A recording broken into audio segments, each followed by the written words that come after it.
여러분, 지금 당장 한 가지만 해주세요. 입을 다물고 편안한 하나를 골라서 딱 10초 동안만 허밍을 해보세요. 아무 음이나 괜찮습니다. 그냥 흥얼거리시면 돼요. 그렇게요. 지금 여러분의 볼 뒤쪽에서, 눈 위쪽에서, 두개골 안쪽 어딘가에서 뭔가가 울리는 느낌 받으셨나요? 그게 바로 오늘 저희 파인만의 길에서 파헤쳐 볼 이야기의 시작점입니다. 왜냐고요?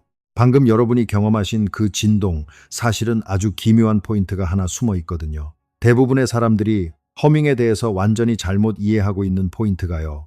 허밍을 그냥 목에서 나는 소리라고 생각하시죠? 아니면 콧노래라고 부르는 그 단순한 행위, 노래를 흥얼거리는 것 정도로 생각하시죠? 그게 아닙니다. 오늘 말씀드릴 건 그런 이야기가 아니에요. 방금 여러분이 입을 다물고 딱 10초를 흥얼거리는 동안 여러분의 몸 안에서는 제약회사들이 수십억 달러를 들여 개발한 것과 분자 수준에서 완벽하게 똑같은 일이 벌어지고 있었습니다. 어떻게 이게 가능할까요? 오늘 파인만의 길에서는 그 질문을 제대로 파헤쳐 보려고 합니다. 소리의 물리학과 뼈의 해부학, 그리고 자율신경계가 어떻게 단 하나의 음으로 연결되는지 그 전체 그림을 처음부터 끝까지 따라가 보는 거예요. 자, 그 전에 먼저 여러분이 평소에 허밍에 대해 가지고 계셨을 그림부터 한번 꺼내 볼게요. 흔히들 이렇게 생각하시죠. 노래를 부르다가 가사가 기억 안 날 때 흥얼거린다. 기분 좋을 때 무의식적으로 콧노래가 나온다. 혹은 아이를 재울 때 자장가 대신 허밍을 한다. 이런 그림이요. 아주 자연스럽고 평범하고 특별할 것 없는 행위.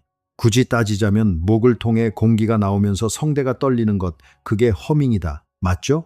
그리고 그 진동이 목구멍 어딘가에 머무른다고 생각하실 겁니다. 기껏해야 가슴팍이 약간 울리는 느낌? 목이 간질간질한 느낌? 그게 전부라고 생각하시죠. 그런데 말입니다. 이 그림에는 아주 치명적인 오류가 하나 숨어 있어요. 허밍은 목에서 멈추지 않습니다. 전혀요. 그 진동은 여러분의 두개골 전체로, 얼굴 뼛속으로, 눈 위쪽으로, 양볼 뒤쪽으로, 그리고 머리 한가운데까지 퍼져나갑니다. 그것도 공기를 통해 소리가 전달되는 것보다 9배, 12배나 빠른 속도로요. 초속 3000m에서 4000m의 속도로 뼈를 타고 달립니다. 그리고 그 뼈 속에 여러분 대부분이 자기 얼굴 안에 있는지조차 잘 모르는 공간들이 있어요. 비어있는 방들이요. 뼈로 만들어진 공명실이 내 쌍이나 자리 잡고 있습니다. 그 방들이 허밍의 주파수에 반응해서 공명하는 순간 그 안에서 뭔가가 만들어집니다. 방금 여러분이 10초 동안 흥얼거리면서 느꼈던 그 진동, 그게 단순한 소리가 아니었어요. 여러분이 자기 얼굴 속 공장을 가동시킨 겁니다. 그리고 그 공장은 심장과 폐로 배달되는 분자를 만들고 있었습니다. 어떻게 그게 가능한지 지금부터 하나씩 열어볼게요. 물리학자처럼 이 문제를 따져본다면 가장 단순한 질문 하나에서 출발해야 합니다. 소리는 도대체 어디로 가는가? 그게 먼저예요. 여러분이 허밍을 할 때 성대는 진동합니다. 그 진동이 만들어내는 파동은 공기 중으로도 퍼지지만 동시에 더 중요한 방향으로도 퍼져나가요. 바로 뼈를 타고서요. 여기서 잠깐, 뼈를 타고 소리가 전달되는 게 어떤 의미인지 한번 가만히 음미해 보세요. 우리가 귀로 듣는 소리는 공기라는 매질을 통해 전달됩니다. 근데 뼈는 공기보다 훨씬 밀도가 높아요. 밀도가 높을수록 소리는 빠르게 달리죠. 공기 속에서 소리는 초속 340m를 갑니다. 그런데 뼈 속에서는 초속 3000m가 넘어요. 9배입니다. 이게 바로 골전도예요. 여러분이 식사를 하면서 바삭한 과자를 씹을 때 귀 속에서 들리는 그 와그작 소리, 그게 골전도입니다. 외부 공기가 아니라 턱뼈와 두개골을 타고 달팽이관까지 직접 전달된 진동이거든요. 그래서 녹음된 내 목소리가 이상하게 들리는 거예요. 내가 평소에 듣던 내 목소리에는 골전도 성분이 잔뜩 섞여 있는데 녹음기는 공기를 통한 소리만 담으니까요. 자, 허밍을 할 때 이 골전도가 어마어마한 일을 벌입니다. 성대가 떨리면서 그 진동이 후두 연골을 흔들고 설골을 타고 턱뼈를 지나 측두골을 거쳐 두개골 전체로 퍼져나가요. 두개골이 하나의 거대한 진동하는 껍질이 되는 겁니다. 팡팡 진동하는 북처럼요. 그리고 그 껍질 안에 있는 방들이 반응하기 시작합니다. 그 방들이 바로 부비동입니다. 부비동. 이름은 아마 들어보셨을 거예요. 코 막혔을 때 고생하는 그 부비동. 축농증이라는 병이 걸리는 그 부비동. 그런데 대부분의 분들이 부비동을 그냥 텅 빈 공간, 퇴화된 흔적 기관, 기껏해야 콧물이 차는 배수관 정도로 생각하시거든요. 아니에요. 완전히 다릅니다. 부비동은 네 쌍이 있어요. 양볼 뒤에 있는 상악동이 가장 큽니다. 허밍을 할 때 여러분이 느끼는 가장 강한 진동이 바로 여기예요. 이마 뒤에 있는 전두동은 눈썹 위에서 느껴지는 그 울림이고요. 두 눈 사이에 섬세하게 나뉘어진 사골동, 그리고 두개골 깊은 한가운데 자리 잡은 저평동까지. 이 방들은 각각 특정 주파수에 공명하도록 설계되어 있어요. 공명, 음악 시간에 들어보셨죠? 와인잔 가장자리를 젖은 손가락으로 문지르면 잔이 특정 음으로 울리잖아요. 그게 공명이에요. 잔의 크기와 모양이 만들어내는 고유 주파수가 있고 그 주파수에 맞는 진동이 가해지면 폭발적으로 반응하는 겁니다. 부비동도 똑같아요. 각각의 방은 자기만의 고유 주파수를 가지고 있어요. 방의 부피, 기하학적 구조, 안에 담긴 공기 기둥, 기도와 연결된 구멍의 크기가 그 주파수를 결정하죠. 여러분이 허밍을 할 때 성대가 만들어내는 주파수 범위는 대략 100Hz에서 400Hz 사이입니다. 그리고 가장 큰 방인 상악동의 공명 주파수는 200에서 350Hz 사이에 놓여 있어요. 자연스럽게 흥얼거리면 많은 분들의 허밍 주파수가 이 구간에 딱 들어맵니다. 이게 우연의 일치인지 몸이 무의식적으로 선택한 것인지는 아직 연구가 더 필요합니다. 솔직히 말씀드리면 이 부분은 아직 완전히 밝혀지지 않았어요. 하지만 결과는 확실합니다. 편안하게 자연스럽게 내는 허밍이 부비동의 공명 주파수와 가장 잘 맞는 경향이 있다는 것. 그럼 부비동이 공명하면 무슨 일이 벌어지냐고요? 바로 여기가 가장 중요한 포인트입니다.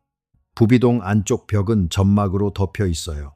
그리고 이 점막은 끊임없이 일하고 있습니다. 산화질소라는 기체를 만들어내고 있거든요. 이 산화질소가 아니라 산화질소, 질소 원자 하나에 산소 원자 하나, 아주 단순한 분자예요. 그런데 이 분자가 하는 일이 어마어마합니다. 산화질소는 혈관을 확장시킵니다. 혈관 벽에 있는 평활근을 이완시켜서 혈관을 넓히는 거예요. 여러분이 운동하고 나서 얼굴이 붉어지는 것, 잔뜩 긴장했다가 한숨 풀었을 때 몸이 따뜻해지는 것, 이런 것들 뒤에 산화질소가 있어요. 심장이 필요한 곳에 더 많은 혈액을 보낼 수 있도록 통로를 넓히는 역할입니다. 그런데 평소에 조용히 숨을 쉴 때 이 산화질소는 부비동에서 쌓이고만 있어요. 왜냐하면 자연공이라는 구멍을 통해서만 기도로 빠져나갈 수 있는데 그 구멍이 너무 좁거든요. 생산은 끊임없이 일어나는데 배출구가 막혀 있는 상황입니다. 그런데 허밍을 하면 뭐가 달라지냐고요? 진동이 달라집니다. 부비동 안에서 공기가 주파수에 맞춰 요동치기 시작하면 그 압력 변화가 자연공을 통해 안팎의 가스 교환 속도를 폭발적으로 끌어올립니다. 마치 주사기를 누르고 당기듯이 진동할 때마다 산화질소가 부비동 밖으로 뿜어져 나오고 신선한 공기가 안으로 빨려 들어가요. 스웨덴의 카린스카 연구소에서 바이츠베르크와 룬드베리가 이걸 직접 측정했습니다. 조용히 숨을 쉴 때와 허밍을 할 때 코로 배출되는 산화질소를 비교한 거예요. 결과는 어떻게 말씀드릴까요? 15배였습니다. 15%가 아니에요. 2배도 아니고요. 15배입니다. 조용히 숨 쉴 때, 아주 낮았던 산화질소 농도가 허밍을 하는 동안 15배 높은 수치로 치솟았어요. 이게 단일 실험 참여자에서 나온 충격적인 수치가 아닙니다. 반복해서 검증된 결과예요. 부비동은 공장이고 허밍은 펌프이며 자연공은 밸브입니다. 그리고 진동하는 주파수가 그 펌프질의 속도를 결정하는 거지요. 이걸 한번 가만히 음미해 보세요. 단지 입을 다물고 편안한 하나를 유지하는 것만으로 부비동이 일하는 속도가 15배로 뛰어오릅니다. 약도 아니고 특별한 훈련도 아니고 기계도 아니에요. 그냥 소리의 물리학이 그 일을 합니다. 그런데 이 산화질소 뿜어져 나와서 어디로 가는 걸까요? 자, 이 이야기는 우리를 훨씬 더 깊고 본질적인 진실로 데려갑니다. 여러분이 허밍을 마치고 다음 숨을 들이마실 때 부비동에서 펌프질되어 기도로 쏟아져 나온 그 산화질소를 그대로 마시게 됩니다. 기관지를 타고 내려가 폐로 들어가요. 그리고 폐의 모세혈관, 공기와 혈액 사이에서 가스 교환이 일어나는 그 얇은 경계에서 산화질소가 혈액 속으로 들어갑니다. 혈액 속으로 들어간 산화질소는 혈관벽의 평활근 세포를 이완시킵니다. 폐의 모세혈관이 넓어지는 거예요. 혈관이 넓어지면 폐포막과 맞닿는 표면적이 커지고 표면적이 커지면 산소가 혈액으로 넘어갈 수 있는 공간이 넓어집니다. 한번 숨을 쉴 때마다 더 많은 산소가 전달되는 거죠. 처음 들으면 이게 무슨 소리야 하실 수도 있겠지만 조금만 차분하게 뜯어보시죠. 물리적으로 아주 단순한 원리예요. 넓은 강이 좁은 강보다 더 많은 물을 흘려보낼 수 있는 것처럼 넓어진 폐의 혈관은 더 많은 산소를 운반할 수 있습니다. 그런데 여기서 여러분이 아셔야 할 게 있어요. 이건 엄청난 극적인 변화가 아닙니다. 산소 탱크를 달고 다니는 효과가 나는 게 아니라는 거예요. 이미 잘 작동하고 있는 시스템의 효율을 아주 살짝 높여주는 정도입니다. 그러나 그 변화는 분명히 측정 가능하고 여러분이 허밍을 할 때마다 매번 일어나는 일이에요. 요리를 하거나 걸으면서 무심코 흥얼거린 후에 머리가 아주 조금 맑아진 것 같은 기분을 느껴본 적 있으세요? 그게 플라시보가 아닐 수도 있습니다. 실제로 산소 전달 능력이 아주 살짝 향상된 결과일 수 있어요. 그런데 자, 여기서 아주 자연스럽게 한층 더 깊은 질문 하나가 머리를 스치게 됩니다. 산화질소 이야기는 폐와 혈관에 관한 이야기였어요. 그럼 뇌신경은 어떻게 될까요? 두개골 전체를 타고 퍼져나가는 그 진동이 신경에는 아무 영향을 미치지 않는 걸까요? 이게 두 번째 이야기입니다. 그리고 이 이야기는 첫 번째보다 훨씬 더 직접적이에요. 미주신경이라는 게 있습니다. 뇌에서 출발해서 목을 타고 내려가 심장, 폐, 위장까지 연결되는 거대한 신경이에요. 뇌신경 중에서 가장 길고 가장 많은 기관에 연결된 신경입니다. 자율신경계의 핵심이에요. 이 미주신경이 목을 지나가면서 성대 바로 옆을 통과합니다. 고작 몇 밀리미터 두께의 조직을 사이에 두고요. 여러분이 허밍을 하면 무슨 일이 벌어지냐고요? 성대가 끊임없이 진동하면서 그 물리적인 진동이 옆에 있는 미주신경을 직접 흔들어댑니다. 신경 경로나 반사작용이 아니에요. 물리적인 접촉으로 신경이 덜덜 떨리는 겁니다. 뚝뚝 끊어지는 말하기가 아니라 끊임없이 이어지는 허밍이기 때문에 가능한 일이에요. 말을 할 때는 자음마다, 음절마다 성대의 진동 패턴이 바뀌고 끊깁니다. 노래를 부를 때는 음표마다 높이가 바뀌고 숨을 쉬려고 멈춰야 하고요. 하지만 허밍은 딱 하나의 주파수를 끊임없이 유지합니다. 미주신경이 이 진동을 무시할 수 없는 거예요. 미주신경이 자극을 받으면 부교감 신경계가 활성화됩니다. 부교감 신경계라는 건 쉽게 말하면 몸에 안심해도 되라는 신호를 보내는 시스템이에요. 심박수가 살짝 내려가고 심박 변이도가 올라가고 교감신경과 부교감신경의 균형이 평화로운 쪽으로 이동합니다. 허밍을 하면서 심박수 측정기를 달고 있다면 15초에서 20초 안에 그 변화를 눈으로 볼 수 있을 겁니다. 심박수가 뚝 떨어지지는 않아요. 하지만 분당 2번에서 5번 정도 줄어들고 심박 변이도가 올라가죠. 미주신경 활성화가 일으키는 변화예요. 가슴이 스르 열리는 것 같고 어깨가 살짝 내려가고 나도 모르게 꽉 쥐고 있던 턱의 긴장이 풀리는 그 은은한 편안함. 그게 미주신경이 반응하는 신호입니다. 여러분이 의식적으로 차분해지려고 노력해서가 아니에요. 물리적인 진동이 신경을 건드리고 신경이 화답하는 거죠. 이게 다가 아닙니다. 허밍이 미주신경에 도달하는 경로가 하나 더 있어요. 골전도를 통해서요. 성대의 진동이 두개골을 타고 측두골까지 전달되는데 미주신경이 지나가는 두개골 안쪽 경로와 바로 맞닿아 있거든요. 미주신경은 목에서 한 번, 두개골을 통해 원격으로 또 한 번, 이렇게 두 방향에서 동시에 진동을 받습니다. 이 이중 경로가 중요합니다. 각각의 경로는 나름의 한계가 있어요. 기계적인 진동만 있고 나머지가 없으면 자율신경의 변화가 상대적으로 약하죠. 하지만 허밍은 이 두 개를 동시에 켜버립니다. 그리고 세 번째 경로도 동시에 열려요. 호흡 경로입니다. 잠깐 여기서 아주 재미있는 사실을 말씀드릴게요. 허밍은 숨을 내쉬는 행위입니다. 숨을 들이마시면서 허밍을 할 수는 없어요. 한번 해보세요. 안 되죠? 성대가 진동하려면 내쉬는 공기가 그 위를 스쳐 지나가야만 하니까요. 그래서 자연스럽게 허밍을 하면 내쉬는 숨이 엄청나게 길어집니다.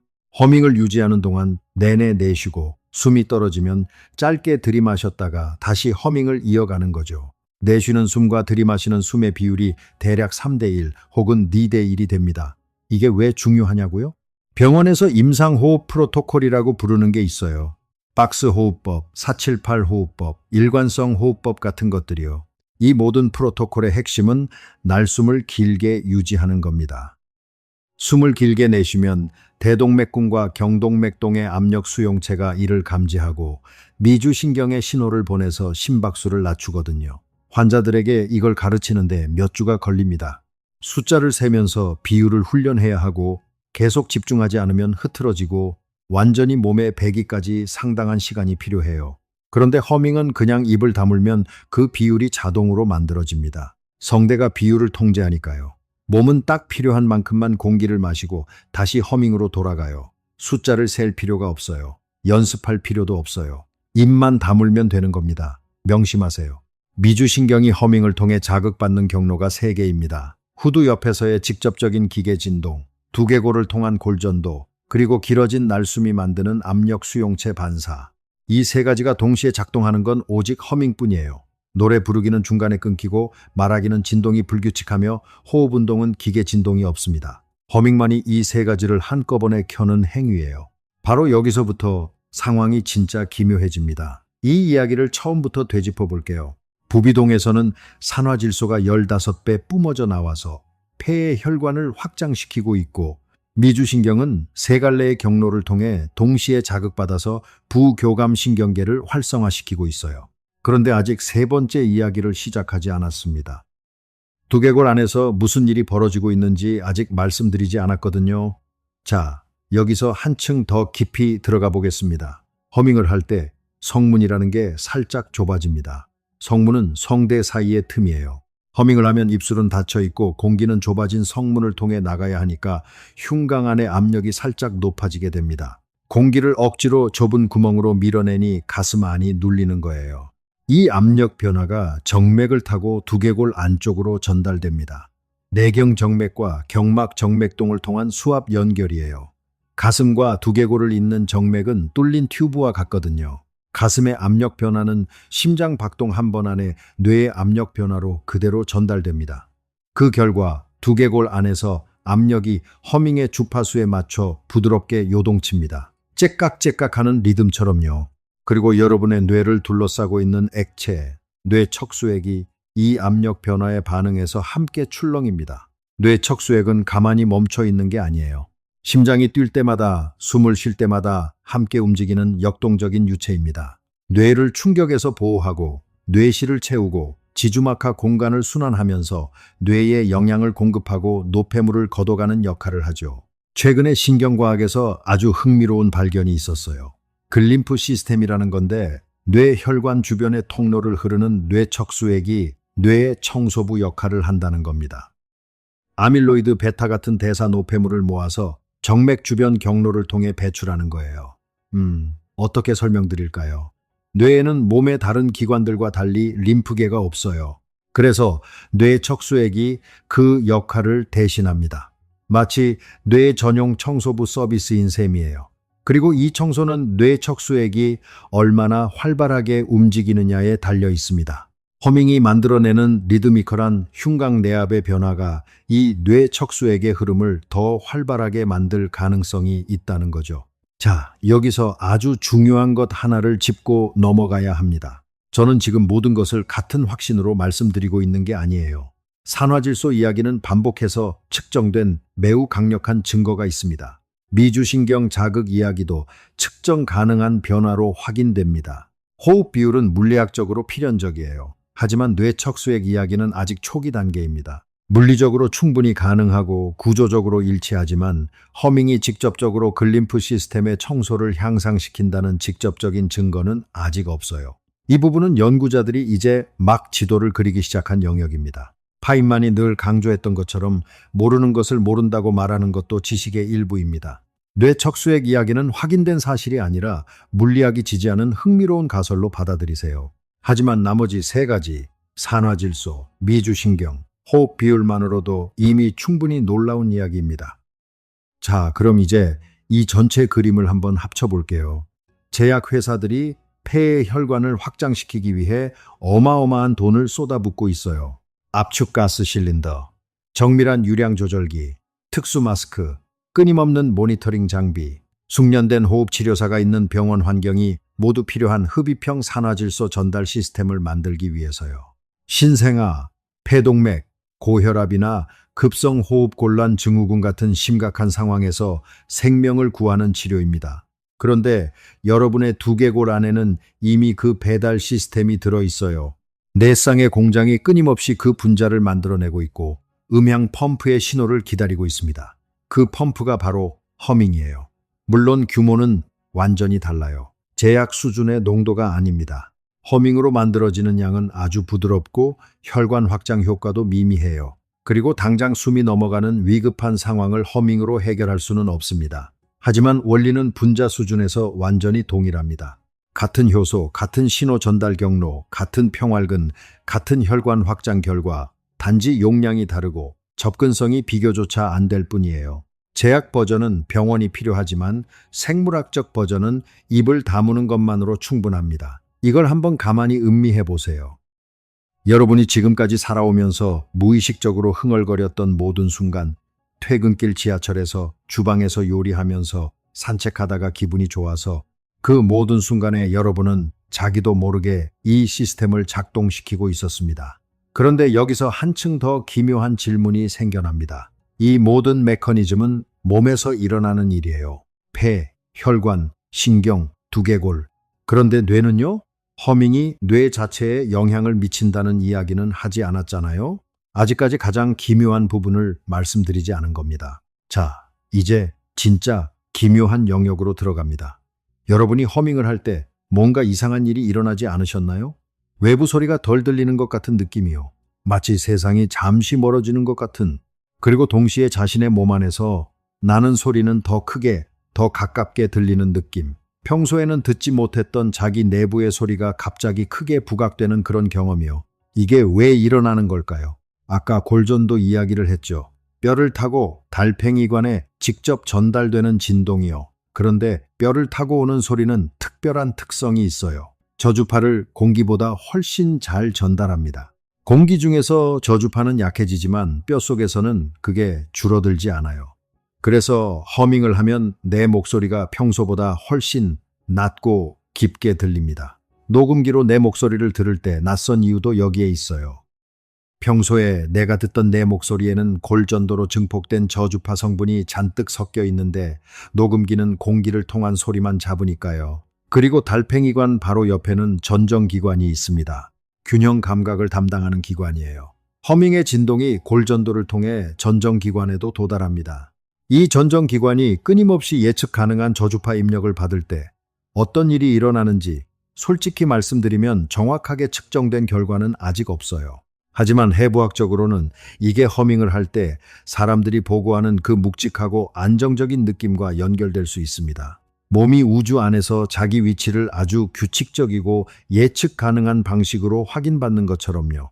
따라오고 계시죠? 이제 이 이야기들을 하나의 큰 그림으로 연결해 볼게요. 허밍을 하는 동안 여러분의 몸에서는 이런 일들이 동시에 벌어지고 있습니다. 부비동은 공명하면서 산화질소를 15배 빠른 속도로 뿜어내고 있어요. 그 기체는 폐로 들어가서 혈관을 확장시키고 있고요. 미주신경은 세 갈래 경로를 통해 동시에 자극받아 부교감 신경을 활성화시키고 있습니다. 심박수는 살짝 내려가고 있어요. 호흡은 날숨이 훨씬 긴 비율로 자동으로 조절되고 있고 이게 다시 미주신경 자극을 더합니다. 두개골은 압력 변화를 통해 뇌척수액을 리드미컬하게 출렁이게 하고 있을지도 모르죠. 그리고 달팽이관과 전정기관은 끊임없는 저주파 진동을 받고 있어요. 이 모든 것이 단 하나의 행위에서 나옵니다. 입을 다물고 하나를 유지하는 것. 그게 전부예요. 위대한 물리학자 리처드 파인만이 늘 입버릇처럼 강조했던 게 바로 이겁니다. 자연은 놀라울 정도로 경제적이에요. 단순한 행위 하나가 복잡한 연쇄 반응을 일으키는 경우가 많다고요. 그래서 파인만은 항상 가장 단순한 질문에서 시작하라고 했습니다. 허밍이 왜 몸에 좋은지가 아니라 허밍이 물리적으로 무엇인지를 먼저 물어보는 것처럼요. 이건 파인만이 복잡한 시스템들을 다루던 방식과 완벽하게 맞아떨어집니다. 겉으로 보이는 결과에서 시작하는 게 아니라 가장 기본적인 물리적 사실에서 시작하는 거예요. 진동이 뼈를 타고 간다는 것, 공명 주파수가 있다는 것, 압력 변화가 가스 교환을 바꾼다는 것. 이런 단순한 물리적 사실들이 연결되면서 전혀 예상하지 못했던 생물학적 결과가 나오는 거거든요. 그런데 자, 여기서 한층 더 깊은 질문 하나가 생겨납니다. 이 모든 메커니즘이 몸 안에서 벌어지는 일이라는 건 알겠어요. 근데 왜 인간은 허밍을 하게 된 걸까요? 이건 학습된 행동일까요? 아니면 타고나는 걸까요? 아기들을 생각해 보세요. 언어를 배우기 전에 어떤 소리를 낼 줄 알 때 처음 내는 소리가 뭐냐고요? 허밍과 비슷한 소리입니다. 닫힌 입에서 나는 연속적인 진동음, 갓 태어난 아기도 이 소리를 내요. 그리고 전 세계 문화를 둘러보면 어머니가 아기를 달랠 때 내는 소리가 있어요. 자장가의 가사보다 먼저 오는 소리, 그 흥얼거림, 언어와 문화를 초월해서 비슷한 형태로 나타납니다. 부드럽고 낮고 연속적인 허밍. 이게 우연일까요? 어쩌면 인류는 수십만 년에 걸쳐 이 소리가 아기를 안심시키는데 효과적이라는 것을 경험적으로 알았던 건지도 모릅니다. 그 원리를 몰랐지만요. 산화질소가 뭔지, 미주신경이 뭔지 몰랐지만 이 소리가 아이를 달래고 자신도 차분해지게 만든다는 것을 알았던 거죠. 지식이 먼저가 아니라 경험이 먼저였던 거예요. 그리고 이제야 우리가 그 경험 뒤에 숨어있던 물리학과 생리학을 이해하기 시작한 겁니다. 파인만이 자주 이야기했던 것처럼요. 새의 이름을 알면 새를 안다고 생각하지만 실제로는 새의 이름을 아는 것과 새를 아는 것은 완전히 다른 일입니다. 허밍이라는 이름을 알고 그게 노래를 흥얼거리는 행위라는 것을 알지만 그게 무엇인지는 몰랐던 거예요. 이제야 그걸 들여다보기 시작한 겁니다. 자, 그럼 이 이야기가 여기서 끝날 것 같죠? 아닙니다. 아직 가장 기묘한 부분이 남아 있어요. 사실 이 전체 이야기를 관통하는 더 깊은 질문이 있습니다. 우리가 지금까지 이야기한 모든 것, 산화질소, 미주신경, 호흡 비율, 뇌 척수액은 다 몸에서 벌어지는 일이에요. 그런데 그 모든 것의 출발점이 뭐였죠? 소리였어요. 진동이었습니다. 그러면 이런 질문을 해볼 수 있어요. 소리가 몸을 바꿀 수 있다면 어떤 소리가 몸에 가장 효율적으로 작용할까요? 그리고 그 소리는 외부에서 들리는 소리일까요? 아니면 내부에서 만들어지는 소리일까요? 이게 세 번째 층으로 가는 문입니다. 외부 소리와 내부 소리. 이 차이가 왜 중요한지 한번 따져볼게요. 여러분이 지금 이 영상을 스피커나 이어폰으로 듣고 계시잖아요. 제 목소리가 공기를 통해 혹은 이어폰의 진동막을 통해 여러분의 귀에 도달하고 있어요. 이건 외부 소리예요. 이 소리가 여러분의 몸에 영향을 미칠 수 있을까요? 어느 정도는요. 저주파 음악이 심박수에 영향을 준다는 연구들이 있어요. 특정 주파수의 소리가 스트레스 호르몬에 영향을 준다는 연구도 있습니다. 하지만 그 효과는 내부에서 만들어진 소리와 비교하면 현저하게 약해요. 왜냐고요? 전달 경로가 다르기 때문입니다. 외부 소리는 고막에서 막힙니다. 고막은 훌륭한 필터이기도 하고 뼈에 직접 연결되어 있지 않아요. 소리 에너지의 상당 부분이 고막에서 흡수되고 반사됩니다. 하지만 내부에서 만들어진 소리, 즉 허밍은 이 필터를 완전히 우회합니다. 성대의 진동이 직접 뼈를 타고 달리거든요. 두개골 전체가 진동하는 껍질이 되고 그 진동이 달팽이관에 직접 꽂혀 들어옵니다. 전정기관에도 직접 전달되고요. 더 중요한 건 부비동이에요. 부비동은 외부 소리에 반응하지 않아요. 아무리 큰 소리를 외부에서 들어도 부비동이 공명하지는 않습니다. 두개골 뼈를 타고 오는 진동에만 반응하거든요. 이건 정말이지 너무나도 기묘한 의미를 담고 있습니다. 부비동을 깨워서 산화질소를 뿜게 만드는 방법은 스피커로 그 주파수를 외부에서 들려주는 게 아니에요. 내가 직접 그 주파수를 만들어야 합니다. 내 성대가 떨려야 해요. 이 말인즉슨 산화질소 공장을 가동시키는 스위치는 오직 자기 자신 안에 있다는 겁니다. 누가 대신해 줄 수 없어요. 아무리 비싼 음악을 들어도 안 되고 아무리 정교한 소리 치료기를 갖다 대도 안 됩니다. 오직 자기가 직접 흥얼거려야만 공장이 돌아가요. 이게 생물학적으로 매우 이상한 설계입니다. 왜 우리 몸은 내부에서 만든 소리에만 반응하도록 설계되어 있을까요? 이건 제가 여러분에게 확실한 답을 드릴 수 없는 질문이에요. 진화적으로 왜 이런 설계가 생겨났는지는 아직 명확하지 않습니다. 하지만 결과는 분명해요. 부비동은 자기 자신이 만든 소리에만 반응합니다. 그리고 이게 미주신경에서도 마찬가지예요. 물리적으로 가장 가까이 있는 내부 진동이 외부 소리보다 훨씬 직접적으로 신경을 건드립니다. 신경은 고막을 거치지 않은 직접 접촉을 원하거든요. 자, 여기서 이 전체 이야기의 가장 흥미로운 역설이 나옵니다. 우리는 아주 오랫동안 몸을 바꾸려면 외부에서 뭔가를 집어넣어야 한다고 생각해 왔어요.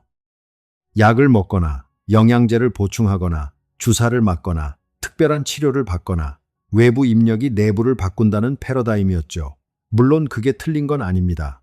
의학에서 그 방식은 엄청나게 많은 사람들을 구해왔으니까요. 하지만 허밍의 이야기는 그 패러다임 밖에 존재하는 다른 가능성을 보여줍니다. 내부에서 만들어진 신호가 내부 시스템을 직접 조절할 수 있다는 것. 그리고 그 신호가 놀랍도록 단순한 물리적 행위에서 나온다는 것. 이건 세상을 바라보는 시점이 아주 중요하게 뒤집히는 순간입니다. 몸을 악기로 생각해 보세요. 바이올린은 연주자가 활로 현을 켜야 소리가 납니다. 외부에서 에너지를 가해야 해요.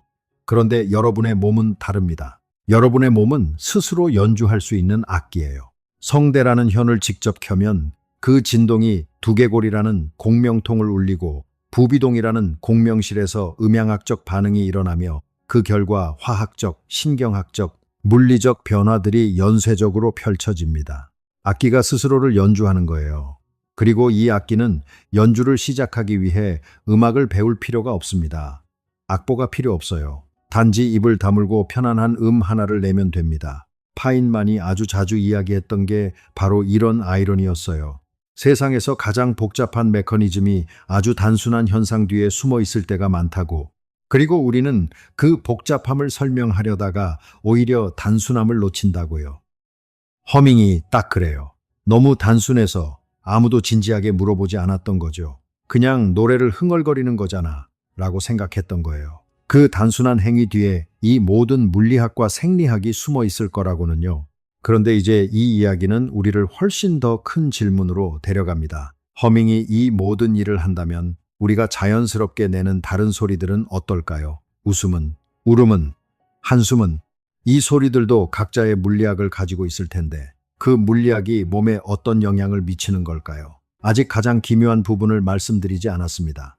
우리가 지금까지 이야기한 것은 허밍이 몸에 미치는 영향이었어요. 그런데 거꾸로 생각해 볼 수도 있어요. 몸의 상태가 허밍에 영향을 미친다는 것도요. 여러분이 긴장하거나 불안할 때 허밍이 나오나요? 잘 안 나옵니다. 성대가 긴장하고 몸이 경직되면 자연스럽게 흥얼거리기가 어려워요. 반대로 편안하고 안전할 때는 자연스럽게 허밍이 흘러나오죠. 이게 단순한 우연이 아니에요.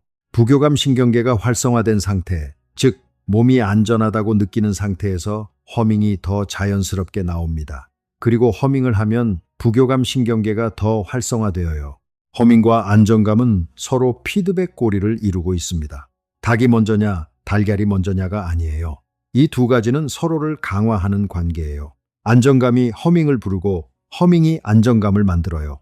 이건 참 따뜻한 사실입니다. 기분이 좋을 때 흥얼거리는 게 단순히 기분이 좋아서 나오는 표현이 아니라 동시에 그 기분을 더 강화하는 생리적 메커니즘을 작동시키는 거거든요. 그리고 반대로 불안하고 긴장된 상태에서 억지로 허밍을 시작하면 어떻게 될까요? 처음에는 어색해요. 몸이 긴장되어 있으니까요. 하지만 억지로라도 몇 초 유지하면 부비동이 반응하기 시작하고 미주신경이 자극받기 시작하고 호흡 비율이 바뀌기 시작합니다. 몸이 먼저 안정을 찾기 시작하는 거예요. 그러면 마음도 따라오는 거죠. 이게 바로 하향식이 아니라 상향식 조절이에요. 마음이 몸에게 명령하는 게 아니라 몸이 마음을 이끄는 거예요. 자, 여기서 아주 자연스럽게 한층 더 깊은 질문 하나가 머리를 스치게 됩니다. 지금까지 건강한 사람을 기준으로 이야기했는데요. 그럼 부비동에 문제가 있는 분들은 어떨까요? 코막힘이 잦거나 부비동염으로 고생하거나 만성 축농증이 있으신 분들이요. 이분들에게 허밍 이야기는 사실 더 중요할 수 있어요. 부비동염이 생기는 이유 중 하나가 부비동 안의 환기가 잘 되지 않는 거예요. 자연공이 막히거나 좁아지면 부비동 안의 공기가 제대로 순환되지 않고 고여 있게 됩니다. 고인물에는 세균과 곰팡이가 번식하기 좋은 환경이 만들어지죠. 그런데 허밍을 하면 어떻게 될까요? 진동이 부비동 안에 공기를 펌프질해서 자연공을 통해 교환을 강제합니다. 고인물이 순환하기 시작하는 거예요. 산화질소가 부비동 안을 순환하면서 항균 작용을 하고요. 실제로 만성 부비동염 환자를 대상으로 허밍의 효과를 연구한 결과가 있어요. 부비동의 환기가 개선되고 감염 빈도가 줄어드는 것으로 나타났습니다. 음양 펌프질이 단순히 분자를 배달하는 것만이 아니라 부비동이라는 공간 자체를 물리적으로 환기시킨 거예요. 규칙적으로 진동하는 부비동은 규칙적으로 환기됩니다. 그리고 규칙적으로 환기되는 공간은 감염이 번식하기 어려운 환경이 되죠. 이게 물론 부비동염을 치료하는 방법이라는 이야기는 아닙니다. 의료적 치료가 필요한 상황에서 허밍이 대신할 수는 없어요. 하지만 건강한 부비동을 유지하는 데 도움이 될 수 있다는 거죠. 예방의 관점에서요. 그리고 여기서 나이 이야기를 하지 않을 수 없어요. 나이가 들면 부비동 점막이 얇아집니다. 산화질소 생산 능력도 떨어져요. 자연공도 좁아지고요. 이건 노화의 자연스러운 과정입니다. 그러면 나이 든 분들에게 허밍이 더 중요할까요? 덜 중요할까요? 생각해보면 아이러니한 상황이에요. 산화질소를 생산하는 능력은 떨어지는데 그 분자가 필요한 상황, 즉 혈관 건강 관리가 더 중요해지는 상황은 동시에 오는 거거든요. 이 두 가지를 연결해 볼 수 있어요. 부비동 점막이 얇아지고 산화질소 생산이 줄어들 때 그나마 남아있는 생산 능력을 최대로 끌어내는 방법이 필요해지잖아요. 그리고 허밍은 그 방법 중 하나일 수 있습니다. 물론 노화 자체를 멈추거나 되돌리는 게 아니에요. 하지만 현재 가지고 있는 시스템을 가능한 한 효율적으로 작동시키는 방법이죠. 기계도 쓰지 않으면 녹이 슬잖아요. 부비동도 마찬가지일 수 있습니다. 규칙적인 공명이 점막을 활성 상태로 유지하는 데 도움이 될 가능성이 있어요. 아직 이 부분은 직접적으로 연구된 바가 많지 않아요. 솔직히 말씀드리면요. 노화와 허밍의 관계는 현재 과학이 충분히 말해줄 수 있는 범위 밖에 있습니다. 하지만 메커니즘적으로는 충분히 설득력이 있어요. 자, 그럼 이 이야기를 한층 더 밀어볼게요. 아직 가장 기묘한 부분을 말씀드리지 않았습니다. 이 모든 허밍 이야기, 저는 현대 과학의 언어로 설명드렸어요. 부비동, 산화질소, 미주신경, 뇌척수액, 이 단어들은 모두 최근 몇백 년 안에 발견되거나 명명된 것들이에요. 그런데 허밍 자체는 훨씬 오래되었습니다. 수천 년 전부터 인류는 허밍과 비슷한 소리를 의식적으로 사용했어요.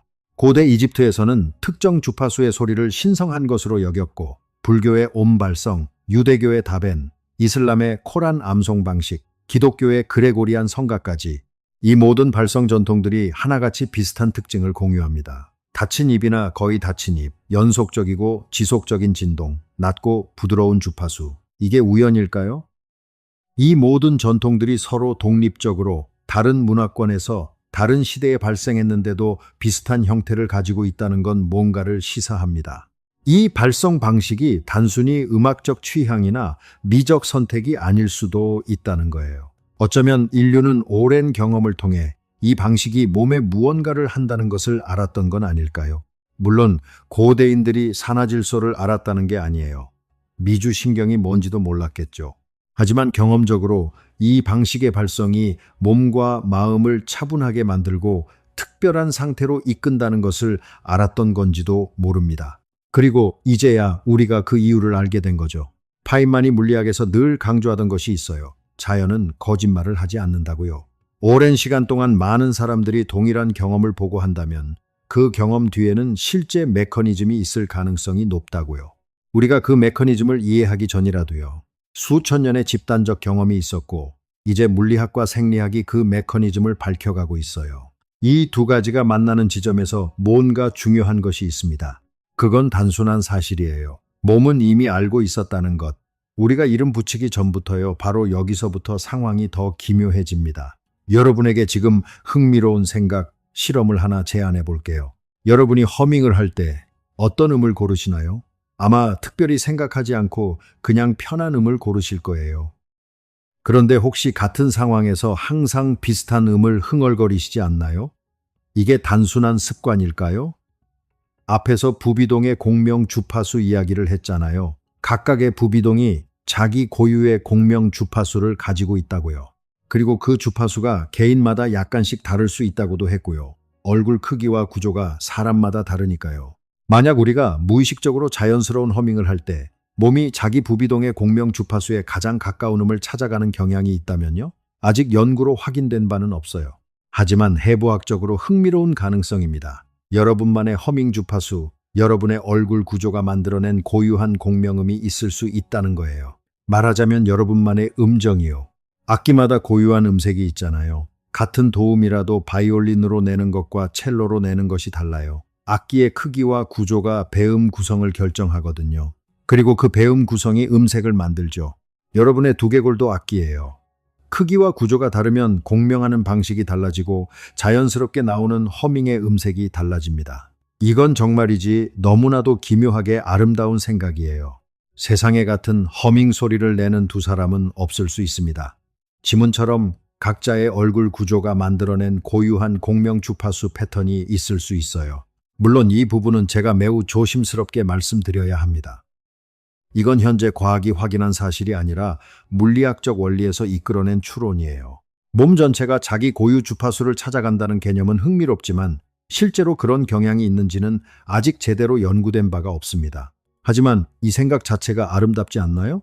내 얼굴 구조, 내 뼈의 크기와 배열, 내 부비동의 형태가 만들어내는 소리. 그게 나만의 고유한 음정일 수 있다는 것. 그게 자장가가 그렇게 특별한 이유일 수도 있어요.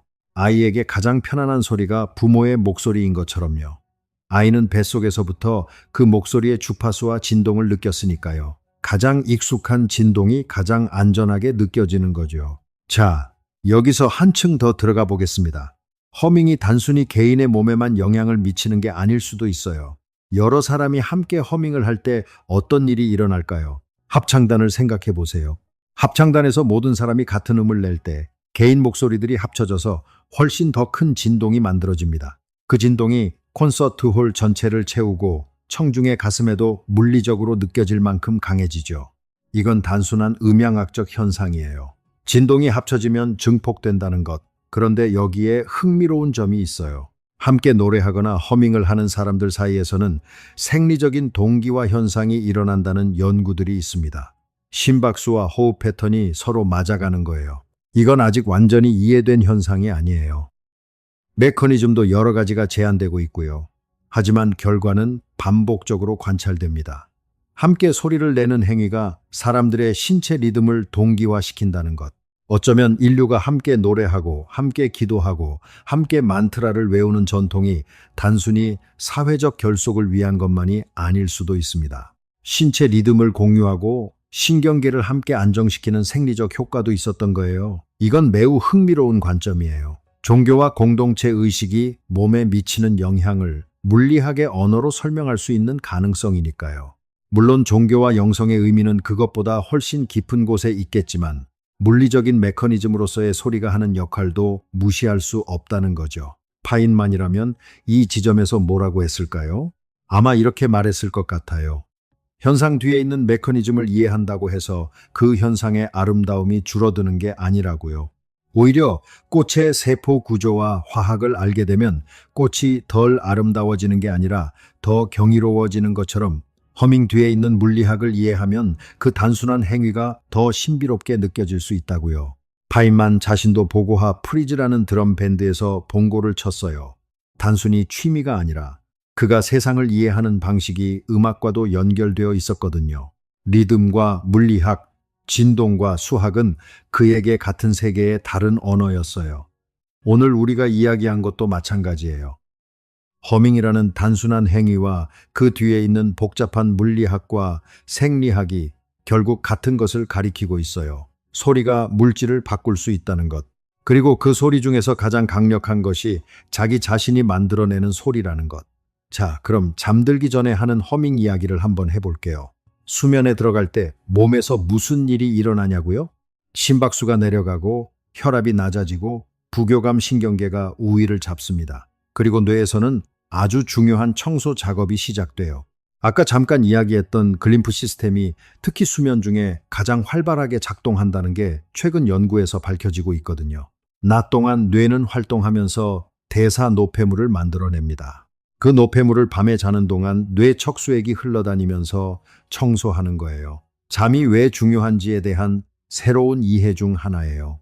그리고 허밍이 뇌 척수액의 리드미컬한 운동을 촉진할 가능성이 있다는 이야기 기억하시죠? 물론 이건 아직 가설 단계입니다. 하지만 만약 그게 사실이라면 잠들기 직전에 하는 짧은 허밍이 이 청소 준비 작업을 도울 수 있다는 이야기가 됩니다. 그리고 미주신경 이야기도 더해지잖아요. 잠들기 전에 미주신경을 자극해서 부교감 신경계를 활성화시키면 수면에 들어가기가 더 수월해집니다. 몸이 이미 수면 모드로 전환되기 시작하는 거니까요. 이 모든 것이 동시에 일어날 수 있어요. 딱 60초짜리 허밍으로요. 잠들기 전 침대 가장자리에 앉아 두 눈을 감고 딱 하나의 편안한 음을 60초 동안 길게 흥얼거리는 사람은 자기도 모르는 사이에 이 모든 것을 동시에 하고 있는 거예요. 부비동에서 산화질소가 뿜어지고 미주신경이 세 갈래로 자극받고 호흡 비율이 최적화되고 두개골 안에서 압력이 리드미컬하게 출렁이고 있는 겁니다. 그리고 이게 약인가요? 습관인가요? 아니면 그냥 좋은 물리학인가요? 저는 세 번째 답이 가장 정확하다고 생각해요. 몸 안에 내장된 수천만 년의 진화가 만들어낸 그리고 수천 년의 인류 경험이 발견해낸 좋은 물리학이에요. 이건 세상을 바라보는 시점이 아주 중요하게 뒤집히는 순간입니다. 우리는 오랫동안 감정이 행동을 유발한다고 생각했어요. 기쁘니까 노래한다. 슬프니까 운다. 불안하니까 긴장한다. 감정이 원인이고 행동이 결과라는 순서였죠. 그런데 몸의 생리학은 그 반대도 작동한다고 말하고 있습니다. 행동이 감정을 유발할 수 있다고요. 노래하니까 기쁨이 커진다. 웃으니까 실제로 더 즐거워진다. 허밍을 하니까 안정감이 생긴다. 심리학에서 이걸 구현된 인지 혹은 체화된 인지라고 부르지만 오늘은 그런 용어보다 더 단순한 이야기를 해드리고 싶어요. 여러분의 몸은 마음보다 더 직접적으로 신경계에 접근할 수 있는 통로를 가지고 있다는 거예요. 마음으로 차분해지려고 노력하는 것, 좋은 생각을 하려고 노력하는 것, 불안을 억누르려고 노력하는 것, 이 모든 것은 뇌의 상위인지 과정을 통한 접근이에요. 그 경로는 의지력이 필요하고 지치면 무너집니다. 하지만 허밍은 그 상위 과정을 완전히 우회해요. 뇌가 이걸 하겠다고 결심하지 않아도 그냥 성대가 떨리고 미주신경이 반응하면 몸이 안전하다고 느끼기 시작합니다. 의지력이 필요하지 않아요. 신경이 믿음을 필요로 하는 게 아니라 물리적인 진동을 필요로 하니까요. 이걸 한번 가만히 음미해 보세요.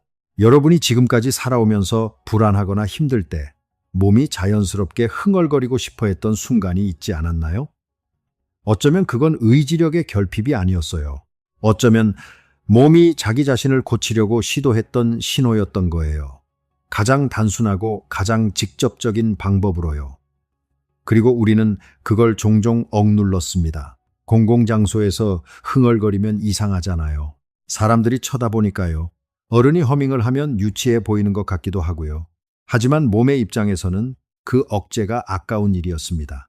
자, 그럼 결론부터 말씀드리자면 오늘 이야기의 핵심은 이겁니다. 허밍은 소리가 아니에요. 정확히는 소리이기도 하지만 그것보다 훨씬 많은 것입니다. 허밍은 몸이 자기 자신을 향해 보내는 물리적 메시지예요. 두개골 전체를 진동시키고 뼛속의 공방을 깨워서 화학 물질을 만들어 폐로 배달하고 뇌신경을 직접 흔들어 깨우며 호흡 패턴을 자동으로 최적화하는 메시지요. 그리고 그 메시지는 병원이 필요하지 않아요. 기계가 필요하지 않아요. 특별한 훈련이 필요하지 않아요. 단지 입을 다물고 편안한 하나를 고르고 유지하면 됩니다. 달팽이관 옆에 있는 조용한 방, 이마 뒤에서 울리는 그 공간, 수천 년 동안 어머니들이 아이를 달래면서 무의식적으로 활성화시켰던 그 시스템이 여러분 안에 있습니다. 태어날 때부터 가지고 태어난 거예요. 그게 전부예요. 그런데 그게 전부가 아니었습니다. 제약회사들이 그 분자를 만들기 위해 수십억 달러를 쓰는 동안 여러분 얼굴 속 공장은 그냥 신호를 기다리고 있었어요. 뼈로 만들어진 공명실에 음파 하나가 도달하기만을요. 파인만이 물리학을 공부하면서 가장 좋아했다고 전해지는 순간이 있어요. 복잡해 보이는 현상 뒤에 아주 단순하고 아름다운 원리가 숨어 있다는 것을 발견하는 순간이요. 그리고 그 원리가 밝혀지고 나면 세상이 이전보다 더 아름답게 보인다고요. 허밍이 딱 그 느낌이에요. 단순한 노래 흥얼거리기처럼 보이지만 그 뒤에는 소리의 물리학, 뼈의 해부학, 신경계의 생리학이 정밀하게 연결되어 있습니다. 그리고 이제 여러분은 그 원리를 알았으니까 다음번에 무심코 흥얼거릴 때 그 느낌이 조금 다를 거예요. 아, 지금 내 두개골이 진동하고 있구나. 부비동이 12초 전부터 산화질소를 뿜고 있겠구나. 미주신경이 지금 이 순간 세 갈래로 자극을 받고 있겠구나. 그리고 내 폐의 혈관이 아주 조금 넓어지고 있겠구나. 그 댐이 단순한 흥얼거림을 조금 다르게 만들어 줄 겁니다. 오늘 이야기를 들으시면 확실히 긴장하셨나요? 이것저것 새로운 정보가 많아서요. 그렇다면 지금 한번 해보세요. 입을 다물고 편안한 하나를 고르고 딱 60초만 유지해보세요. 부비동이 반응하기 시작합니다. 미주신경이 깨어납니다. 호흡이 바뀝니다. 여러분 안에 있는 그 공장이 조용히 가동되기 시작합니다. 그게 바로 오늘 이 이야기 전체를 한 줄로 요약한 겁니다. 몸은 아주 단순한 물리학으로 작동하고 우리는 그 물리학을 이미 태어날 때부터 가지고 있었습니다. 그냥 몰랐을 뿐이에요. 이걸 처음 이해하고 나면 가장 평범한 순간들이 다르게 보입니다. 아침에 눈 뜨자마자 무심코 흥얼거리는 것, 설거지를 하면서 콧노래가 나오는 것, 자녀나 손자를 재우면서 내는 부드러운 소리, 그 모든 것이 그냥 기분 좋은 순간이 아니라 여러분의 몸이 자기 자신을 돌보는 순간이었던 거예요. 뼈 속에서 울리는 그 공명이, 혈관을 여는 그 분자가, 신경계를 다독이는 그 진동이 이미 여러분 안에 있었습니다. 그리고 앞으로도 있을 거예요. 언제든지 입을 다물고 하나를 고르기만 하면요.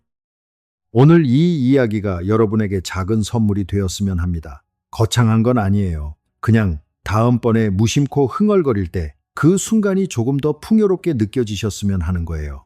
몸이 무슨 일을 하고 있는지 알면서 하는 흥얼거림이 아무것도 모르면서 하는 흥얼거림보다 어쩌면 조금 더 따뜻할 테니까요.